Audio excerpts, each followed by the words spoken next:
Oh, please speak into your mind. I thought it said please don't speak into your mind. Wait, maybe we shouldn't sit here. These are broken. We're back. Hello, everybody. Hello, everybody. Final day of panels at the Silver Screen Con, the first Silver Screen Con. Yeah. We're all coming back for Silver Screen Con, too. Yeah!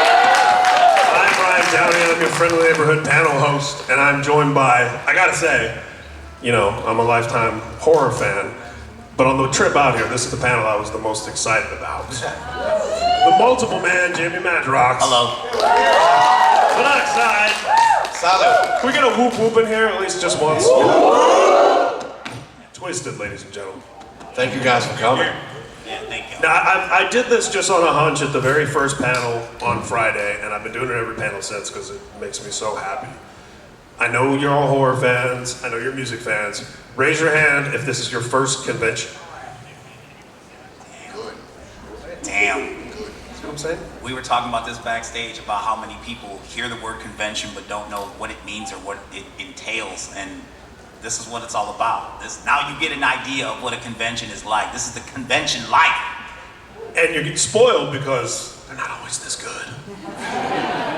This one's amazing. So yeah, shout out to Spencer and Ice Night Kills, Absolutely. and George and Mike and everybody behind the scenes for this thing together. And you know, these fellas have their convention, Astronomicon, which goes down every year.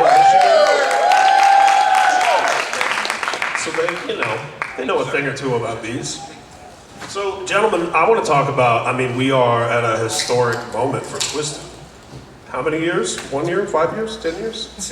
20, 25? 25 years. In the neighborhood. Demented duo, rocking it for us, doing so many different styles and so much fun. Who was at the show last night? I made it. I mean, between First Jason, Twiztid, and Ice Night Kills, it was like so many flavors of this horror thing we all love and this music thing that we all love, and to see it just all mixing together and to see the crowd rocking just as hard for everybody as everybody else. It's beautiful. This thing is murderous and deadly and lovely, but it's also beautiful. It's all love. So I want to talk to each of you, first of all, a little bit about that first, not only that first love of horror and discovering horror and movies and things like that, and just pop culture in general, because I know also a good point that was made by some other panelists, the Broken Lizard guys. We're growing up, it's just pop culture, you know, so it's like I loved Friday the 13th and A Nightmare on Elm Street. I also loved Fletch and Police Academy, and you know, it's just like it was all just stuff that we were absorbing. And you know, one of the things Monoxide and I have bonded over before is The Office. Absolutely. It's not horror, but it's awesome. R is the most menacing sound in the alphabet. That's why it's not called Muck Duck. There was a Krampus at the cosplay competition yesterday. A child Krampus. I've seen. Little So Krampus. dope. Yeah. Little Krampus won the child's portion, as she should. And of course, I had to roll up to her and say, like, "Are you impish or admirable?" Yeah. And had the birching sticks. Yeah, absolutely. Yeah, I didn't get swatted, thankfully. But yeah, so let's talk about not only just getting into pop culture and movies, but where that intersection. Sorry, you, Paul. Where that intersection happened with, you know, music and associating the two things and realizing how much both were going to be part of your life. Realizing how much it'll be a part of your life is kind of impossible. You know what I mean? You just flow through life and certain things you gravitate towards. Where me and Jamie grew up, we grew up in the city of Detroit, and you either sold drugs, or you did some kind of criminalistic endeavor, or you ended up dead or in prison. And that's just how it was. Somehow, me and him found a way to maneuver into that madness without ever having to kill anybody. You know, and it was through, we had so much in common. Horror movies, we both like music, completely different kinds of music, but we like music. We'll get there. Yeah, absolutely. I don't want to cut you off, but it was like horror was like our comfort food. It was more of a like when we wanted to escape whatever was happening. Our parents were being assholes to us, even though we were the assholes and our parents were just dealing with us. But whatever was on our plate at that time as kids, horror was the comfort food. We would release through we knew the words to Evil Dead and Evil Dead 2. We would recite them like they were lyrics to a favorite song. Yeah, I know every word Michael Myers has ever said. Seriously. Every one of them. But it was because of that love of horror, we just started bonding closer and showing each other different music. I'm the wolf that likes the heavy metal music. He likes rap music, and we would trade each other cassette tapes, and it was like a melting pot of awesome where you were learning things as you were growing closer. You know what I mean? In a bond or whatever. And it was like we found out we had so many things that we like to say. I remember the first time we were in an arcade, and Brian, ROC from House of Crazies, came in there and was like, my mom and dad rented this movie called Nightmare on Elm Street. It's fucking terrifying. If you see it, you will not sleep. And I'm like, no way. Immediately that night, I'm like, Mom, can my dude stay the night? We're going to the video rental store. We're renting Nightmare on Elm Street. And we watched it, and we're like, holy shit. next day, Fred Krueger, Mom. Like, what the fuck? Right, you look all distraught, and you got coffee on the side of your mouth. You're eating it because you don't know you got to boil it and drink it. It was bad. We were just trying anything to stay awake. But that was the vibe. It was like we would collect the covers of all of the videotapes, and He still does that. He'll walk into Myers. Oh, new cover of Halloween. Gotta get it. I'm that guy. I love it. You love what you collect. I mean, this Halloween 3 merch is crisp. That's some new shit. Yes. Bring that customs, ladies and gentlemen. Hell yeah. Fright Rags is awesome. Yeah, Fright Rags is our dudes too. Yeah, hell yeah. But like just the idea, and to see after all these years how far all of that has come, and it's like now it's a part of pop culture. It's literally part of pop culture. It went from horror to pop culture. And that's the cool part, is to see like when not that it was taboo. It was never really taboo, but it just had an aisle. It had its Most own of lane, Blockbuster, yeah. for those of you who don't know Blockbuster, you can Google it. But like Blockbuster was the video rental place, and it only had one aisle. It was this side and that side, and we would just pick the covers. And if you had a cool cover, we would rent your movie. Even if it was shit, we would rent your movie, and we would learn it, and we would just know it. And it's like that's where our love for this came. Like House of Crazies was an actual movie in Blockbusters, and we were just like, yeah, and everybody's like, yeah, and we watched it. We were like, it's horrible. We have to do this name title. We have to do this justice for this title, and it was just like we kept going from there, and it hasn't stopped, and it's good to see that now, like with horror just being like top and everything from movies, from everything, in just everything we do. It's good to see that it's come full circle, and now it has its rightful place. I like when you go out to Texas and they call it horror. And you're like, wait a minute. Would you call me horror? Wait a minute. Right. Hold on now. Oh, the horror. I grew up in Indiana where we don't say wolf, we say woof. Woof. A wolf up on the Goddamn roof. woof ticket. Yeah, there's a wolf up on the roof. And soda and pop. Jamie, I'm gonna make you trade places with me because I want to look at both of them. I like your shoulders. They were comforting. I get scared because y'all are the stars. I don't want to have my back to one either one of chair. you. No worries. There we go. Gotcha. So yeah, I love that. There was a time when for us growing up, there were segments of subculture, and people kind of stayed in their lane. And it's like, oh, you're a horror kid, you're a sci-fi person, you're into hip hop, you're into punk, you're into metal, and now it's just this glorious like buffet, melting pot, where it's just everything. It's just we're all into everything. Right. It's all just awesome. There's no more boundaries. Walls are gone. It's like who wants to live in a corner? You know what I mean? We also thought it was cool as we seen the horror comedy kind of vibe collide. Yes. Because it seemed like they ran out of places to stab and kill, and it's like now we got to throw a laugh in there before we eat the titillation of the blood and everything. So it's like just seeing that even grow as well. Like that's a whole new level of. That's how we get to Terrifier and all that other stuff, I'm so glad you brought that up because that's something that has come up on these panels a lot. As obviously, we're here with Ice Nine Kills. Absolutely. So we're talking a lot about music and horror and the connection, but something that Ice Nine Kills also does very well that speaks to my heart, and I know to both of these gentlemen, is the comedy. And the way that it's smart, and the way it has to have a balance where it's like the scares are still scary, the jump scares will still get you, absolutely, but you'll still get the laughs that will relieve the tension a little bit. And it was such a perfect example, by the way. It's a very quick story. The two shapes of Michael Myers we had on one of the panels on Friday, the great Nick Castle and James Courtney.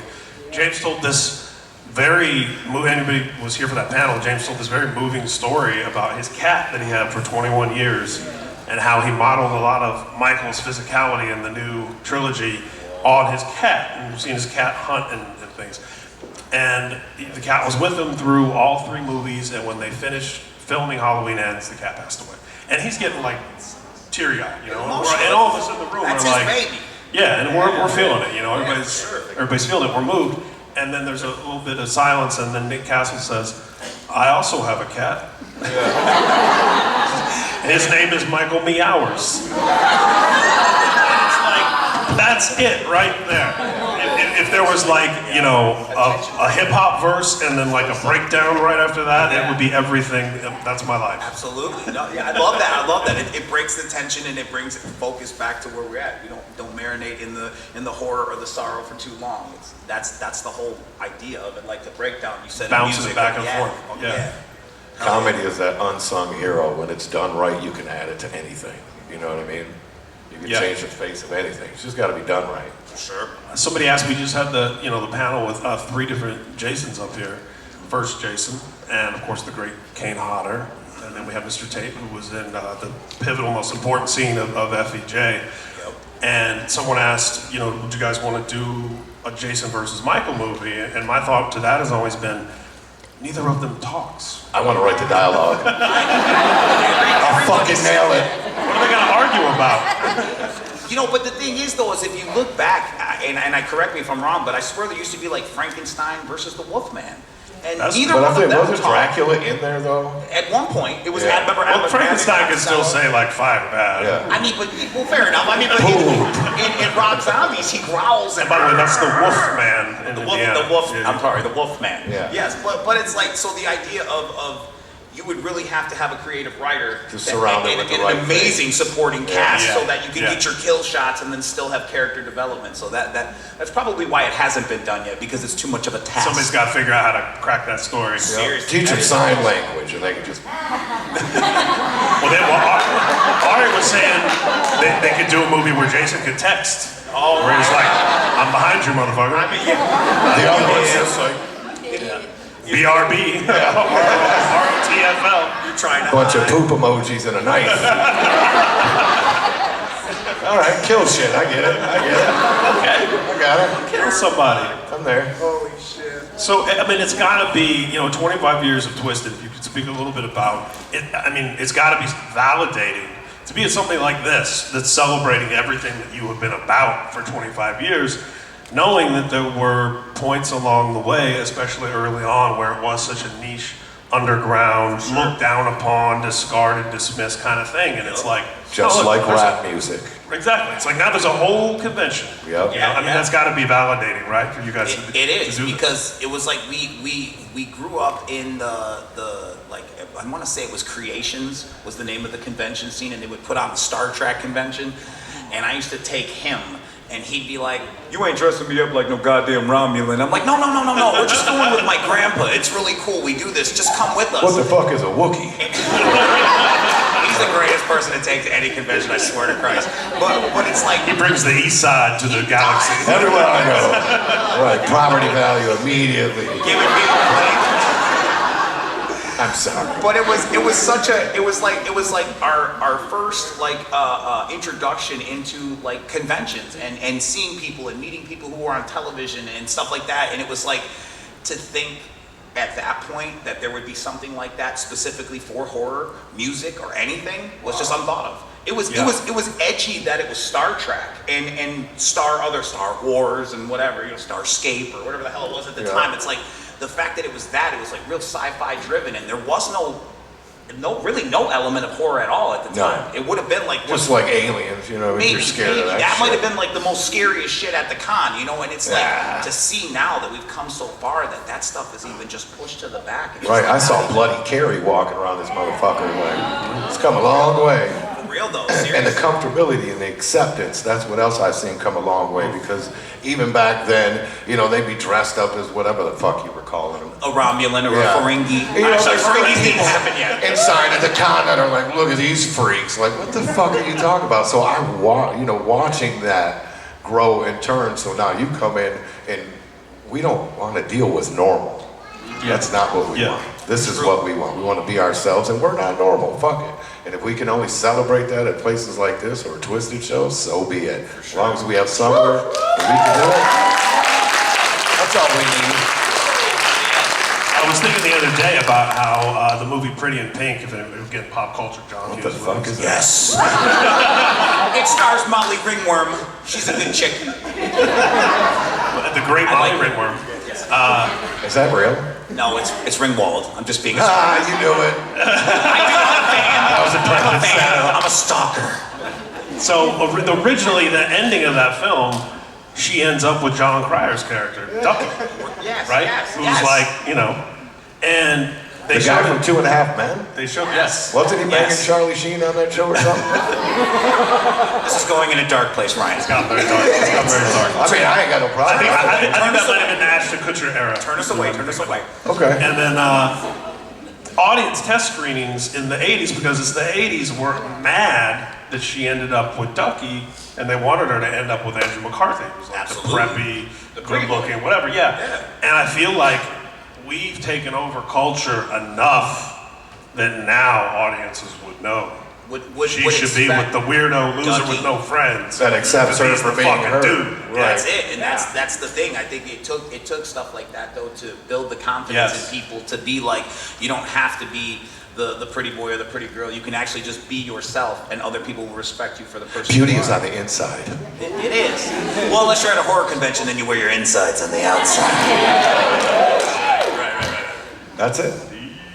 So, I mean, it's funny because I was thinking about it watching Twiztid last night. We're talking about horror and comedy and whatever. It's an intense performance, and you're rapping about, stabbing people. And yet it's celebratory. Like it's fun. Yeah. And I feel like that's a big part of what horror does for us, is that cathartic release. Because Therapeutic. I always say the real world is 10 times scarier than anything in this horror. We say the same shit. Absolutely. Like, oh, yeah. There's police out there. It's Horrifying. Yeah, no, it's completely therapeutic. It's like it's a release to people. That's why we like to call it audio medicine, because you deal with shit that you don't want to deal with on a daily basis. And sure, it would feel great to grab a butcher knife and stab the shit out of your boss or whoever's bothering you. But sometimes you just go. I don't think on- you should plant those seeds. Hey now, I'm just saying. But you go in your car, you put on Wicked Abominations, you crank it up, you punch the steering wheel. Sometimes you get your face right, and you go back into the world. Let us stab. Yeah. That's what it's about. It's your release. We're your stabbers. Yeah, well, let us do. Let the pros do the We're your stuff. And Come on. so another big thing you have in common with Ice Nine Kills and why. First of all, have you guys heard the song Envy, Twiztid featuring Spencer? One of the great things you guys have in common is that Twiztid, and you've been at it 25 years, it's great music, and you're skilled as rappers, you can do the rock thing, but it's a brand, it's a community, it's a subculture, and comic books, podcasts, video shit that you guys do, the stuff you've been doing on TikTok lately, where you've been freestyling and just doing like wrestling or whatever. You guys check that out. And it's all us. Like there's no, oh, that's a different version of Twiztid or that. No, this is me and him, and everything that we do. There's these two maniacal fucking idiots. Yes. Everything. Yes. We don't hide who we are in anything, regardless if we're doing a movie. We're gonna be us.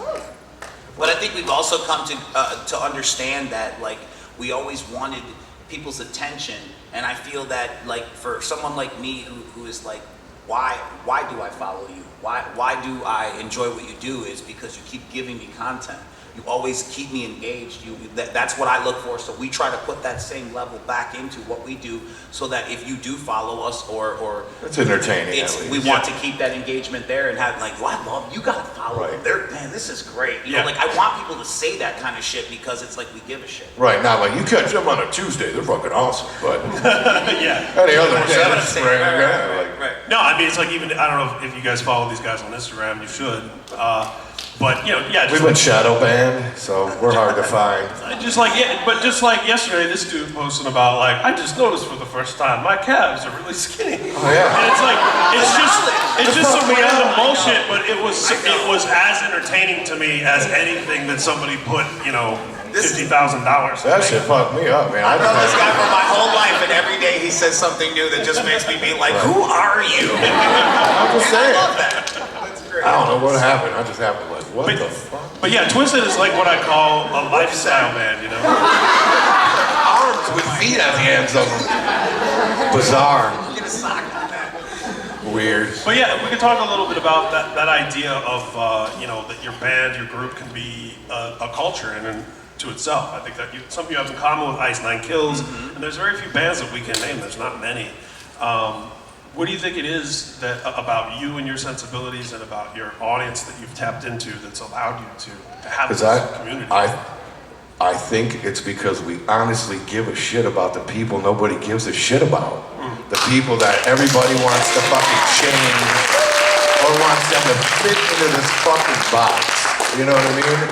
Like I said, there is no box anymore. We haven't lived in a box for 25 years. There's some of you guys just figuring that out, and I'm telling you, be whoever you want to be. If they don't accept you, who gives a shit? Keep it pushing. As long as it don't affect your money, keep it pushing. And that's what it is. We genuinely give a shit. It's not a farce. It's not like you'll see us out there like, no, Vicar, get the fuck away from it. Like, we are so appreciative that somebody listened to us. Because that's all we wanted in the beginning. Just somebody to listen. This might be my religious stuff, but it's Oh, that. God, here we go. God damn it!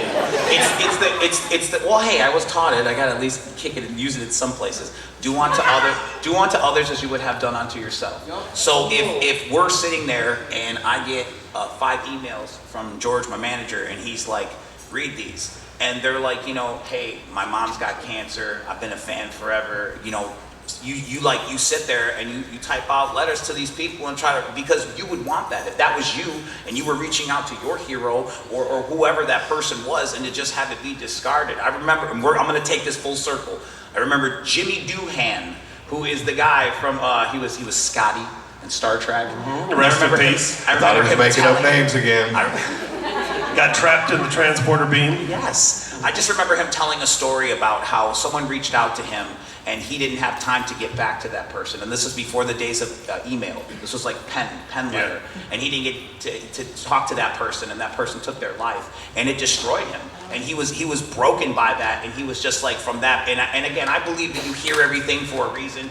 Little elements of things happen in your life to keep guiding you or keep you on that path, even if it's like a bing, your next light, keep walking, whatever the case. And that's something that's resonated with us a lot. And again, I'm not saying that we can answer every single thing, but we try to take the time to reach out and connect with people, because that is what built this brand, is the connection. And the love for the people that are just like us, that are all out there and didn't know they were one of us until you hear it and you're like, hey man, I'm home. Absolutely. This is your home. This is where you belong.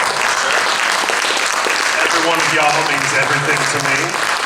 Yeah, for real though. It don't matter if you're painted or not. Doesn't matter. It's true. It Does not really matter. doesn't. And it's all right there in the songs. Indeed. So let's talk about Astronomicon. Okay. How many years deep of Astronomicon are we at these 25 years of Twiztid? I think this is coming up on 6. Yeah, this will be the 6th this year. 6. Yeah. Six. Hell yeah. Crazy. It started just like this. Yeah. This is exactly how it started. Absolutely. And now it is a monster that we are just a part of. Astro is humongous. It's good to see though, because it's like it's one of those things that you don't know until you do it, and then when you do it, you jones for it and you do it harder and harder and harder. It's like an exercise routine or whatever it is you like. You cake baking or whatever the fuck. By the end of it, you're cake boss. You started off. Oh, make the fuck out of this sugar. cake. Now you're like fondant. You know. I use almond flour. Right. But it's like, you know, you start going, you getting involved in it and whatnot, and it's just been a passion project that has just been on steroids, and it just keeps going, and that's a good problem to have. Yeah. And I love the idea that whether it's filmmakers, musicians, that you make the thing that you would want to have. Absolutely. Right? So it's like for you putting together Astronomicon, it's like, well, what kind of convention would I want to go to? Because we feel like them. So Yeah. we're like, what do they want to see? What do they want to do? Who do they want to see? Who do they want to stand in line for? And then the Who's thing going to is- stay in that fucking thing until everybody in that line has got their thing? True. That's the other thing we think about, is every guest that comes in there is They gotta come heavily correct. vetted and screened. We go to other cons, we watch how they interact with people, and that is a big determination if we're going to bring them in. Because if we see salty interactions or you don't genuinely feel like you want to be there, we're not going to bring you to something we feel you don't deserve, because you guys are extremely special. Your attention is extremely special. So before we share it with just anybody, we make sure that they deserve your fucking attention. And I want you to do that with everything in your life. Make sure it deserves your attention. If you don't feel respected, you don't feel like you belong there, you change that shit. You walk away from it. Believe me, you'll be all right. We did. How many of you are going to quit your job tomorrow? Don't do that. We got bills to pay. I want to work at Money's getting Sabino's. tight out there. Hey, give me some pies. I never worked in fast food. That's one of the ones I never worked in. Never did the fast food? No, I never worked in fast food. Oh, wait. Well, I worked at a China. When I was 13, I got my first job because my mom and dad were broke as fuck. They didn't buy me shit. So I was like, if you want some shit, you're going to have to get it yourself. So at 13, I got a job at this Chinese restaurant. Oh, man, it was the craziest shit, right? I'll just tell you the day I quit. Please. So now I'm 14 at this point, and I'm back there doing dishes, and the place is ran by these two dudes, and they're fucking crazy. And their American names are Paul and Tom. I know that's not their names, but they're just like, keep it simple, They're right? my bosses, and that's what I call them. So I'm just doing it, and I hear them start to argue, right? And just a little bit, blah, blah, blah. Then it gets crazy, a little more, a little more. Now they're face to face, and they're grabbing cleavers and shit. And all that's in between them is a 161-year-old samurai lady, like. I left. Never came back. Was like, hell no, you're not about to look over at me and be like, fucking kill him. Like, yeah. My mind was fucked up at 14, so I was the fuck out of it. But yeah, that was my first job. That was crazy. That's insane. Yep. God. Changed my life. I've never not had a job since that Won't point. eat Chinese to this day. No, fuck that. I'm just kidding. I just invented it. Fuck that. Yeah, right. I actually like shit. Did you do a fast food job at some point? I did. I worked at Wendy's. I worked there. It was supposedly, it was a 20-minute drive from the hood. They were paying at the time, which was crazy, $7.50. Wow. Watch out now, $7.50. And the reason that I quit is Gas because was a quarter a gallon. they told me I had to wear a uniform, and I'm like, and I don't know what it was, stubborn me didn't want to. I had a Nike windbreaker, and they're like, Jamie, chicken down. I'm like, okay, and I'm throwing this chicken in this fryer, and it's just hitting in front of this thing, and they're like, you have to wear the outfit, the whatever, and I'm like, mm-mm. And they're like, I come in the next day, and I got that same coat on, and they're just like, It's got burn holes. they're like, what's up with windbreaker? And I'm like, I got 2 more days and I've reached my goal and I'm the fuck out of here. And they're like, whoa, dude, you're quitting, man? Like, I had already had it in my mind. I just needed enough money to get whatever the fuck it was we were buying. I'm ordering our tapes or whatever it was, Mr. Bones and the Sons of Midnight or some shit. I'm like, I'm just gonna make this money and I'm the fuck out. I was very, very goal-minded. But yeah, that was my short, I remember Jamie got fired from Farmer Jack for boosting coffee out the back. Selling big ass things of coffee out the back like the mob. I was gonna say like Tony Soprano shit. Absolutely, It was absolutely. hilarious. That's why I relate to The Sopranos so much. Yeah. And that was the first day in my job that I met I understood the words loss Coffee prevention. fell off the back Loss of the truck. prevention. That was my first day. They were like, excuse me, come with us. I was like, no, it's cool, I work here. They were like, yeah, we know, come with us. I'm like, oh, shit, okay. And it was over. It was good. Oh, they found. But it was like The Sopranos. It was a gigantic ring, like the meat guy was taking home the register lady was pulling cartons of cigarettes. You know, I was trying to get it. Can we buy food stamps or something? Like, I had all my buddies coming in. It was like we were running that place. Yeah, that they shit hated was us. great. In my corruption days. Yeah.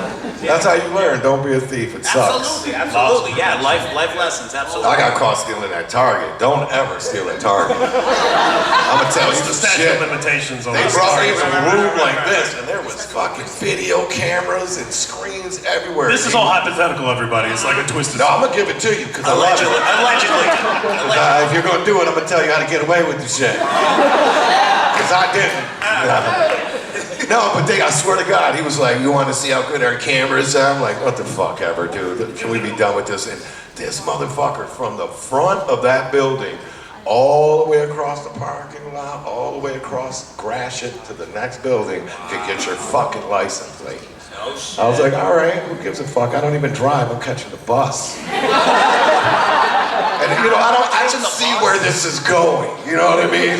He's basically telling me we see every fucking thing you're doing. Sure. And we didn't give a shit. We're open at lunch meat. We didn't give a fuck, man. We're the night crew. We didn't know that was stealing. He said we called it borrowing. You said we get an hour for lunch. You didn't say we had to buy it. What the fuck is this, man? I love that. So they were like, yeah, we gotta let you go. Oh man, no, you're And I had to fucking walk home at 2:30 in the morning in a Michigan winter. From 14 mile to 7 mile. Well, he was walking home, they were playing the Hulk music. Bing, bing, bing, bing. It was more like Charlie Brown. Bing, bing, bing, bing, bing. Like, it was a slow roll, motherfucker. I was watching shit open up, you know what I mean? Like, Shedding tears oh about lost shit. employment. That motherfucker's open early around here tonight. No wonder they hire it. Seeing places I'd never seen before. Like, I did not know there was a Taco Bell there. Really got the lay of the land. It was fucking ridiculous. And I remember at like 11 Mile, I called Brian. It was probably like 4 o'clock in the morning this time. I'm like, hey, B, what's going on? He's like, nah, man, I'm sleeping. I was like, hey, man, you think you can come get me? I just got fired from Target, man. He was like, man, I ain't fucking with you, click. And I didn't even get mad. I understood. I was like, hell yeah, it was a shot in the dark. If Sent him a stealing box. I got fired on my day off. Fired on your day off stealing boxes. Clubhouse. Yeah, Man. right. We'll fucking build him a box. And I never stole again, man. That shit taught me a lesson real quick at 37. Yeah, I was just playing. Did you forget to mention that was last week? Right, yeah. You know, I tell my kids, I swear to God, you can be a lot of shit, don't be a liar, and don't be a thief, because you'll never shake that shit. It's true. You know what I mean? You'll always be a liar, you'll always be a thief. It's true. And both of them are fucking liars. I don't give a shit. If you're under 17, you're a fucking liar. Let me tell you that. And if you don't believe that your kids are fucking liars, you are fooling yourself. That's another panel. We can have parenting. Holy shit. Teenagers, I want to throttle you. You unimpressed motherfuckers. Holy shit. I've never had more kids walk up to me today just like, man, like I get it, you've seen it all. You haven't done anything, but you feel that you've seen it, that you've done it, and it's the biggest fucking lie the internet is teaching you. I promise you that. You get out in the real world trying that shit, you're gonna get slapped. Don't do that. Don't be running up on people playing pranks and shit like that on real gangbangers. You will get fucking killed. I believe that is what they call fuck around and Find out. Right. Play stupid games, win stupid prizes. Yes, There indeed. you go. Hell yeah. So don't be a liar, don't be a thief. Yeah. Everything else will fall into place. Sure. Just be the person that you want the person that's talking to you to be. Just think of that. Sure. And of course, the as parents and people in here, I'm sure know all the cool shit we get to do and all the cool things we've done with our lives. Our kids don't think it's cool. They don't give a shit. It's true. It's true. And but that's one thing that I try to tell my kids. It's like the I ain't giving you shit then. the social Nah. Tell that. the social media has like stunted human interaction. So that when people see people face to face, you don't know how to people, and then you'll turn around and you'll text them. I went It's to like, a how come goddamn that's- birthday party It's like that's so with weird. 15 teenagers. Every fucking one of them in the same room. Texting And you each know other. what they did? This. It's like nobody knows how to people. So it's like I'm like, are you airdropping nudies or something? Like, what the fuck is going on? There's no way that this is what the hip shit is. Better not be. All the kids are doing this. And I'm like, no fucking way. Sure as shit. All the kids are doing it. Everybody I talk to, their kid just stays in the room on their phone. I'm like, same shit. It's true. Same shit. My kids no different. I want to throttle them like I want to throttle your kids. I do, but I don't. I deal with it. I try to steer and be patient. That is what you do. I have a 24-year-old daughter. I have a 17-year-old son, right? My daughter, at the same age, 16, 17, was a goddamn alien. You are not who we bore into this fucking world. But we were relentless. You fuck up, give me that phone. You fuck up, give me those game sets. You fuck up, you fuck up. There has got to be a penance. And eventually, she came back. And now, I swear to God, if you ever met her, you'd be like, she's a fucking spitting image of me. She's just like me, and I love it. It's fucking awesome. She's not an alien no more. But my son, that motherfucker's an 8-tentacled, hanging off the goddamn ceiling by some weird suspension, and the lighting's all weird. Like, what the fuck, man? The lights aren't on. I know, you turn them on, it's like...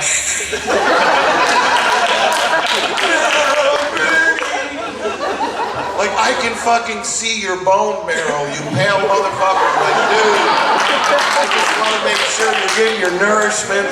Your skin looks great, but I've never seen that. I've seen fish like that, where you can see through, and you can see all their fucking organs and what's working and what's not. I was like, I think you have a urinary tract infection. I'm not sure, but we're gonna take you to urgent care to make sure, because I've never seen kids this goddamn pale in my life. I'm pale as well, but they put me to shame. I stand next to them, and all you see are eyeballs. Like, no, they're here. There it is. They're here, I swear to God. They're here. And getting my kids and his kids in the same place is fucking insane. It's like, goddamn, you seen the unicorn being ridden by a leprechaun with 4-leaf clovers coming out of their mouths. But when they get together, it's like they've been together, and I fucking love that. You know what I mean? I love that. My kids don't hate his kids don't hate my kids. Yeah, that's just awesome. That's why we do this. So we can kidnap your kids. You ain't never got to worry about that shit with me, because I don't like them. So always feel safe. You know, if they come to a Twiztid show, they will be coming home. And if they don't, you ain't got to call us, because we ain't got them motherfuckers at all. Just go find a corner. It's probably on a fucking phone somewhere. And always turn their location on. Turn their location on. I'm sorry, I've ruined this whole fucking. No, are you kidding me? Best panel of the weekend. I'm sorry. No, this is the best panel. Have y'all had sex before? Oh, God. He was like, stop. It's tough. I'm superly, and then you're gonna be like, what, this is weird. I'm superly, socially anxious. My anxiety right now, like, you can't, my fucking legs are. That's why I have a hard time looking at you guys. Like, it's nothing to do with you, it is everything to do with me. And we can all relate to that, right? That's why we're here. That's every one of us in here. When you come up to that table and you're like, I'm nervous, I'm like, motherfucker, so am I. Deal with it, like, we're in this motherfucker together. I'll wipe your sweaty brow, and I don't know, you need a Zoloft? I got 100 mgs. I don't know what else to tell you. I wear gloves. You know, I don't know, but it fucks me up because of what I do. It hit me like halfway through this shit. I never had fears of anything, of flying or none of that, or being around strange people, none of that shit. Now, oh man, and that fucking after party thing, oh my God, I felt like I was just slowly maneuvering into the corner and then sideways, so it's like just in the seam of the fucking wall. Can they see me? They can't see me. You didn't see me. And then somebody comes over, can I take a picture? Like, ooh, yeah, sure. Just give me a second, I'm good. It's the bubbly water. Like, it's just a fucking, it's a challenge for me too. So we're in this together, guys. You know what I mean? We're in this shit together. We are one and the same. And I don't talk. I used to talk, or I just shut the fuck up. But I'm so nervous right now, I can't shut the fuck up. I played sports for a long time. Like, I like spaghetti. I fell asleep with a handful of raisinets last night. It don't look like chocolate. I'll post that on Instagram, because I'm sure the hotel's gonna be like, yeah, we had to bring Hazard out. Like, it's not Was Amber Heard at this convention? Did she stay? Like, I'm just a fucking mess. That's what it is. What it is. I fell asleep with M&Ms in my hand one time. My hand was stained for 4 days. All these different colors. But that chocolate hand last night fucked me up. Because I had to think about it. Like, oh, thank God. And then I looked at that pillow and I'm like, white linen? This is gonna be awesome. So I just want to see if George gets a call. You know what I mean? I don't smoke in the rooms, but That's even better. Why do you shit the bed? That's even better. That's what I want him. I want him to make a big deal so he can be like, you know, it's chocolate. You just want to say who the gangster mom is like, that's chocolate. Yeah, right.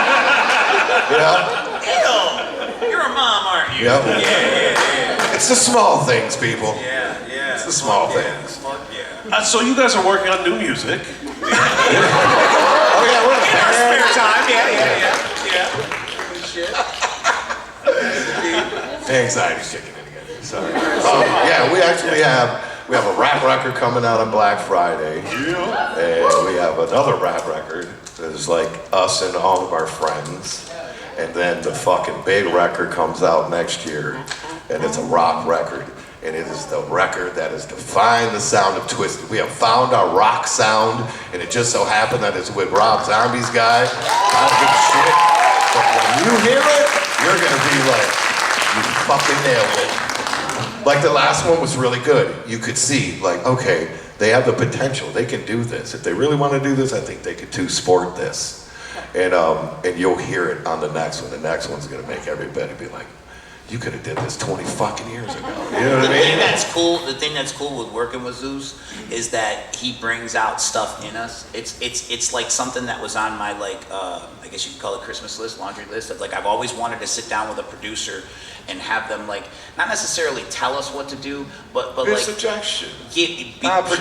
Produce like, and that's what it is. Like he'll even tell me like I hear this melody and it's like da da da da da, and I'm like okay hold on. And he's like, you're a fucking ninja. You'll go around the corner and I'll write the words and come back and he'll be like, that's it. Right, he was That's blown not away it. by Do it shit again. like You're that. like, okay, and it's like just working with that. Because you guys from the rap world, that's like It's how you always do been shit. him and I. he's used to rock people. Yeah. Absolutely. You can't work that fast. Yeah. And what was crazy is in more times than not, he would be like, you know, I want you to do more rap in this and this and that. And Yeah, just we fought that. I know. That's good though. That's good though. He would because keep saying that too, yo. He did. But I love that. And it's like it's sometimes you need another a voice in your ear to bring you center.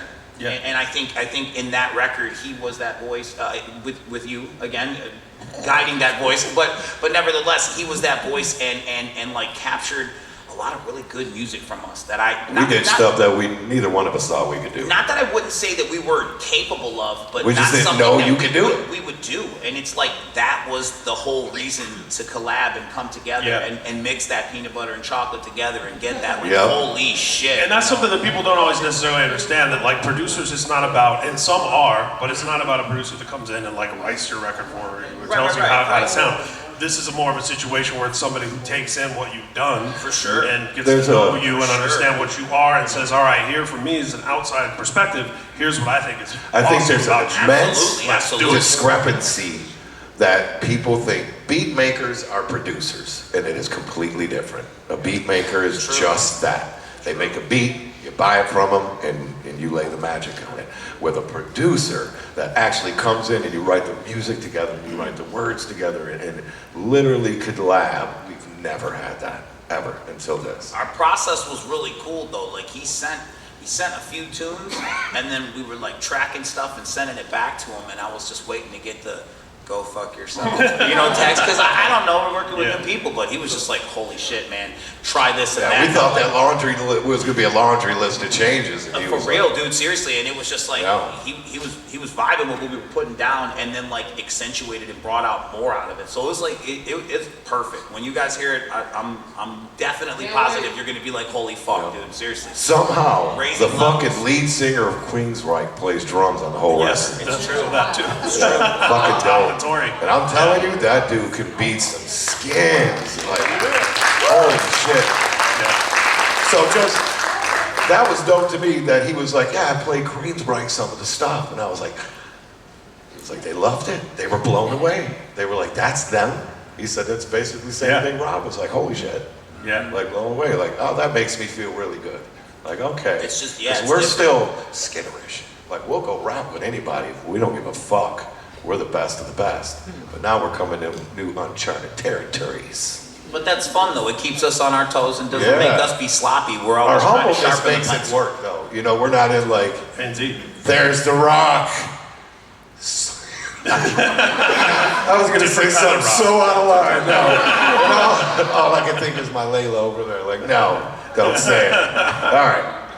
Yeah, and that's the thing, like you bringing us full circle, and a great way to wrap the panel. You were saying, Paul, all these different things that Twiztid does, action figures, comic books, all of it, it's all part of who you are. It's not like 18 different personalities. It's extensions. It's all extensions, it's all feeds together. And I think these records you have coming up, and that record with Zeus in particular, is gonna be a great representation of everything Twiztid is. I do as well. For sure. Yeah, I'm blown the fuck away. I feel that it'll be a good defining us for the next decade. Yeah. Just like pushing it forward. And yes, I'm thinking that far ahead. Absolutely. But definitely though, just to Content don't live in this Past, house. present, and future. as in a we record. perfect and hone our craft, because like as much as everybody's like, oh, it's amazing or whatever, we still want to grow. Like there's no ceiling to what we do, and we always try to push forward. We That's know why we can get sometimes better. In the past, people would be like, you know, I wasn't feeling that record, or when they do feel it, we're 3 records ahead. He was just saying it last night. We're out of breath after the show. He's like, man, yeah, dude, we fucking rocked it. You know, if we could just get our live show tight. I'm like, tight? I'm just fucking murdered out there. What do you mean? Like, you know, just a little, we just get it tight. That's Very just critical us. of myself. I am my That's own worst how it enemy. is. It's like you can go out there and we could be our best, and we're gonna be like, if we can get that light just a little more. It's just got to be perfect. So it gets the earlobes into the lower clavicle. Fucking nailing it. Clavicles are in, man. Yeah, and so everybody knows, as a fan who's a friend and a friend who's a fan, I was like, just make sure it's got some of the wicked shit. Yes, yes. You know, and it does. It does. Yeah, we can't help but be us, you know, and Yeah, that's Zeus's absolutely. big thing. He was like, see, you guys are the fucking real deal. You can rock, you know what I mean? But your rapping is what's going to fucking separate you from every other rock band that does that. Like that, there's no poser shit there. You guys are the Like- fucking real deal. We were like, When, yeah, we are. Did the Black Sabbath album for 13? Rick Rubin? Yeah. When Rick Rubin did 13 for Black Sabbath, he set like Geezer Butler and Ozzy and all them in the room and played them Paranoid and was like, listen to this. What the fuck happened to those guys? And they're like, all right. And they wrote a fucking record, like 13 No doubt. is the heaviest fucking Sabbath record that, as a fan, that's from me. And it's like, Zeus didn't do that per se. He was just like, he every morning we would have these morning talks in my office, and he would just come in and sit down. He's like, what are we doing today?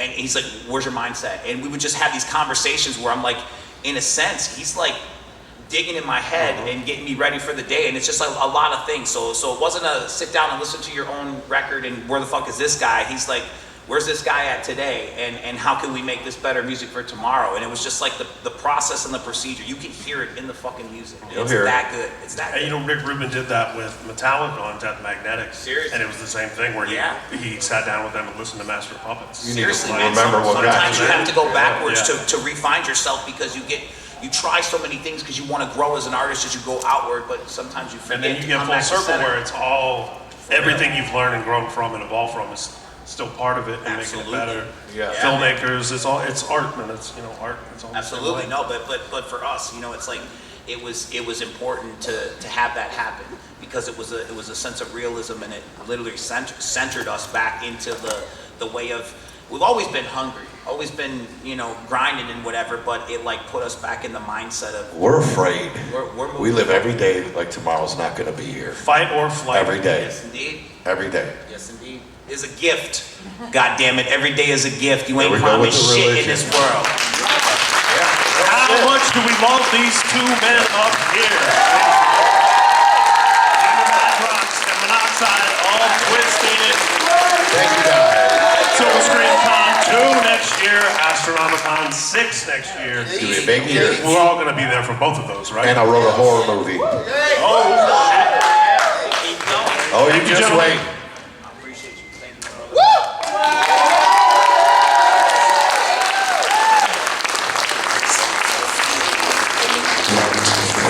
Stop what's happening. I love y'all, man. Silence the screams. To not be afraid.